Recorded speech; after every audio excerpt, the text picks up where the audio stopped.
Fan invétérée du chanteur Orelsan, Joséphine souhaite assister au concert de son idole à Caen. Déjà complet, la jeune femme s'intéresse donc à la revente de billets en ligne et tombe sur cette annonce. Bonjour, il vous reste encore une place, il fait 2 et je les vends par 2, désolé.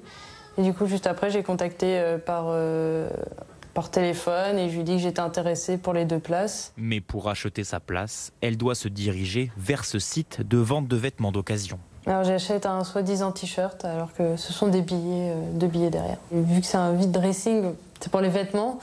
Et donc il faisait passer ça pour un t-shirt d'Orelsan. Donc on avait la photo d'Orelsan avec un t-shirt tout simplement. D'abord assez confiante. Je trouvais ça bizarre, mais il avait bien amené le truc en expliquant qu'il ne pouvait pas mettre le billet directement sur l'annonce parce que sinon son annonce allait être supprimée. Elle débourse 100 € pour 2 places. Mais ses doutes grandissent lorsque la date du concert est reportée et qu'elle ne reçoit aucune information par mail. Alors, la jeune Normande contacte le Zénith de Caen qui lui explique que son billet est faux.